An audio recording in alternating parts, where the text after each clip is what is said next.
प्रिय विद्यार्थियों, good morning. आज हम कक्षा 10 विषय हिंदी वर्कशीट नंबर 68 को कर रहे हैं और आज का हमारा टॉपिक है रस। प्यारे बच्चों, जो पिछली वर्कशीट है उनमें हम रस की परिभाषा, उसके अंग, स्थायी भाव, श्रृंगार एवं करुण रस के बारे में पढ़ चुके हैं और अब हम जो बाकी बचे हुए रस हैं उनकी जानकारी धीरे धीरे प्राप्त करेंगे। तो आज जो हम जिस रस के बारे में पढ़ेंगे वो है वीर रस। प्यारे बच्चों, रस को कभी भी याद नहीं किया जा सकता या लिख करके हम रस को व्यक्त नहीं कर पाते हैं। ये अनुभव करने की चीज़ है। जब हम किसी चीज़ का अनुभव करते हैं तब हमें पता लगता है कि वास्तव में रस क्या चीज़ है। जैसे वीर रस, जब काव्य का मतलब होता है जो भी आप पढ़ते हो हिंदी में, इंग्लिश में, संस्कृत में, जो साहित्य से संबंधित जो बातें होती हैं, जब आप उनको पढ़ते हैं, उनको पढ़ने के बाद आपके मन में एक उमंग आ जाए, उत्साह आ जाए या फिर एक पराक्रम से संबंधित भाव का उल्लेख हो जाए, तब वहाँ वीर रस की उत्पत्ति होती है। जैसे मान लो मैं आपको कहूँ कि भाई जो राणा के घोड़े का पराक्रम इतना तेज था कि आप भी वैसे ही पराक्रमी बनो, तो मतलब एक मन में एक वीरता का भाव आ रहा है। भाई सेना में उस मेजर ने 25 आतंकवादियों को मार गिराया और उसके बावजूद भी खुद बच गया। अभिनंदन, जिसके पीछे हमने शौर्य गाथा देखी कि इतने फुट ऊंचे से कूदने के बाद भी उसने अपने आप को संभाला और संभालने के बाद अपने आप को बचाया भी, फिर पानी में कूदा और वहाँ से भी बच के आ गया। तो जब ऐसे वीरों की गाथाओं को हम पढ़ते हैं, उनके बारे में जानते हैं, तो हमारे मन के अंदर भी भाव पैदा हो जाते हैं। जब वो ये कर सकता है तो हम क्यों नहीं कर सकते। प्यारे बच्चों, एक दीपा मलिक खिलाड़ी है। जब मैंने उसकी संघर्ष गाथा को देखा तो मेरे मन के अंदर भी ऐसे भाव जगने लगे कि वास्तव में उसने साहस का कार्य किया है।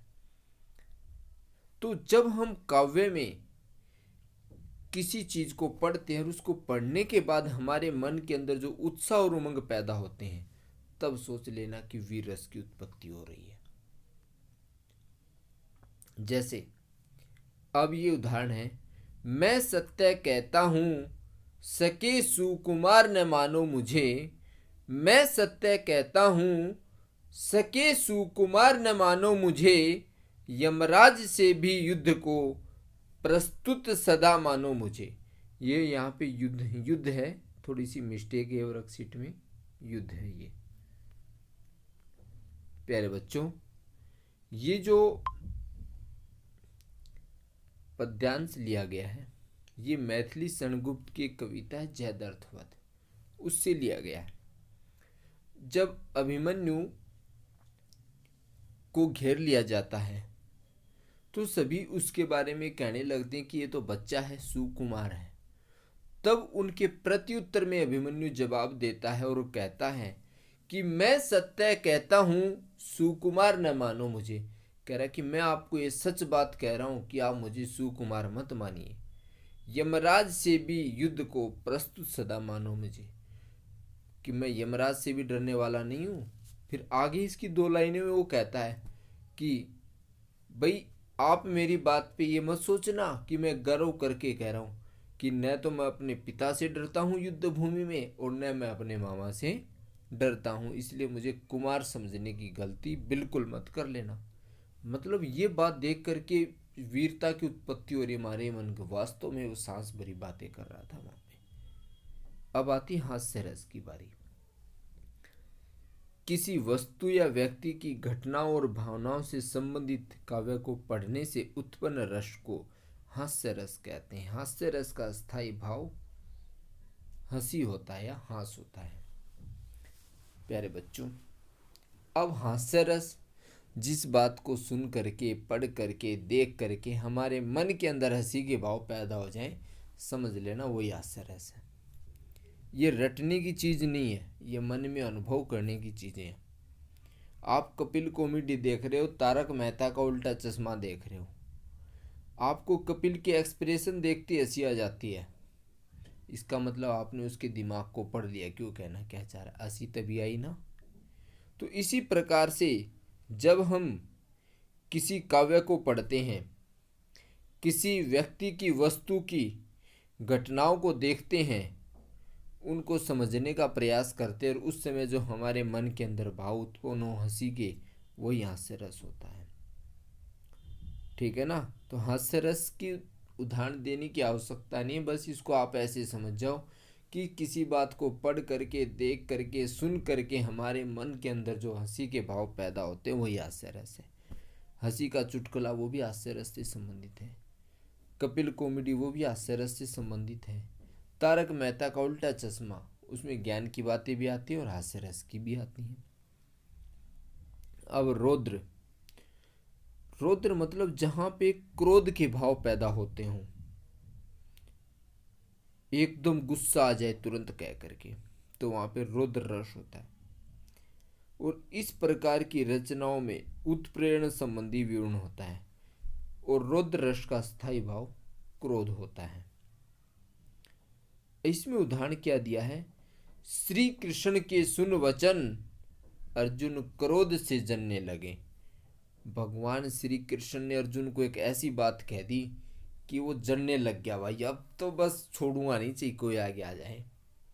सब सील अपना भूल कर करतल युगल मनने लगे।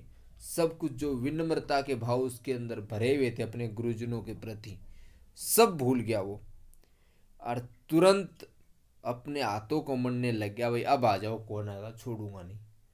जैसे कई बार क्या होता है, हमसे कोई अपना या अपरिचित व्यक्ति गाली वगैरह दे दे, तो हम तुरंत गुस्से के भाव से उसके ऊपर टूट पड़ते हैं। वो उस समय जो हमारे मन के अंदर जो प्रकट हो रहा है ना, वही रौद्र रस है, बस समझ लो। गुस्सा जिसको हम कहते हैं, मतलब हमारे प्रतिकूल जो काम हो जाता है, और उसके बाद जो हमारे मन के अंदर जो भाव पैदा होते हैं, वही रौद्र रस है। यही बात हमें अपने काव्य में लगानी है। जिस रचना को पढ़ करके, जिस बात को पढ़ करके, जिस कहानी को, रचना को, काव्य को पढ़ करके हमारे अंदर क्रोध के भाव पैदा हो जाएं, वही रौद्र रस होता है। अब आगे शांत रस, वह काव्य रचना जिसमें श्रोता के मन में निर्वेद के भाव उत्पन्न होते हैं। शांत रस का स्थायी भाव भी निर्वेदी होता है। मतलब कोई बात पढ़ी और पढ़ते आदमी शांत सा हो गया। जैसे एक उदाहरण दिया इन्हें छोटा सा, रे तन कागज का पुतला, कह रहा जो हमारा मन है, ये तन है, ये तो कागज का पुतला है, एक दिन जल जाएगा। अरे क्या करेंगे, मस्त रहो, जिंदगी में कट रही है, कटने दो। तो इसमें क्या हो रहा है, मन के अंदर एक शांति की भावना सी आ रही है। जो थोड़ी देर पहले हमारे मन में एक वीर रस के भाव पैदा हो गए थे, क्रोध के भाव पैदा, सब शांत हो गए। मालूम गुस्सा, कोई कह दे अरे क्यों गुस्सा करता है, ये मन तो कागज का पुतला है, क्या करेगा। बस यही शांति के भाव है। लगे बूंद विंसी जाए क्षण में, कह रहा वो तो कागज का ये टुकड़ा है, जैसे कागज के टुकड़े पर यदि पानी की बूंद गिर जाए तो तुरंत मतलब खराब हो जाता है, गल जाता है, विनस जाता है। गर्व क्यों करे तू गर्व मतलब क्यों तू घमंड कर रहा है। कह रहा यह जो हमारा शरीर जो दिखाई दे रहा है, ये भी उस कागज के टुकड़े के समान है, जो पानी की बूंद गिरती गल जाना है, खराब हो जाना है। इसलिए घमंड मत कर, मस्त रह बस। तो ये बात सुन करके हमारे मन के अंदर एक निर्वेद, निर्वेद मतलब एक शांति के भाव पैदा हो रहे, तो वही शांत रस है। भयानक, जहां भयानक वस्तु को देख करके या फिर भय उत्पन्न करने वाले दृश्यों को देख करके, सोच करके मन में जो भाव उत्पन्न होते हैं, वहाँ भयानक रस होता है। और भयानक रस का स्थायी भाव क्या होता है, भय होता है। भाई हमने कोई भयानक सी चीज देखी, जैसे उधर गरजती सिंधु लहरिया कुटिल काल के जालों से चली आ रही फेन उंगलियां फन फैलाए ब्यालों सी। तो प्यारे बच्चों, इसको जब हम पढ़ते हैं तो हमारे अंदर एक भय के भाव उत्पन्न होते हैं कि भाई उधर तो सिंधु नदी उसकी लहरें गरज रही हैं, मानो समुद्र गज रहा हो, कुटिल काल के जालों सा सब कुछ महसूस हो रहा हो, कुटिल काल जैसा चली आ रही फेन उंगलियां फन फैलाए ब्यालों सी। ठीक है ना। वैसे ब्याल सर्प के लिए भी यूज होता है और हवा के लिए भी यूज होता है। तो ये कह रहा है कि चली आ रही फेन उंगलियां फन फैलाए ब्यालों सी। तो ये सब चीज़ें देखते हैं कि लहरें गरज रही हैं, ये सब हो रहा है, तो हमारे मन के अंदर क्या भाव प्रकट होते हैं, एक भय सा आ जाता है हमारे मन में। तो यही भयानक रस है।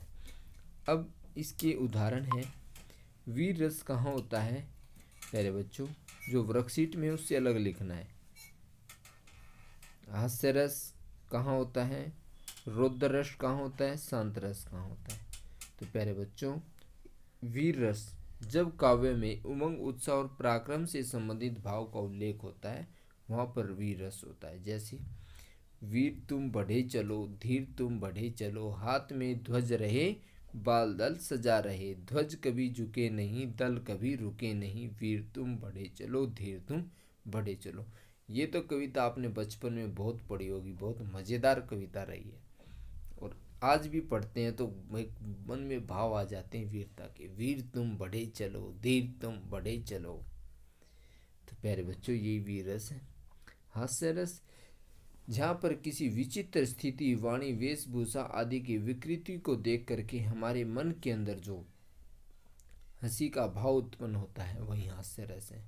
आगे चली बहुरी रघुराई, पाछे लरीकन धूली उड़ाई। तो ये कह रहा है कि आगे तो रघुवर चल रहे थे और पीछे से जो लक्ष्मण था वो धूल उड़ा रहा था। ठीक है ना।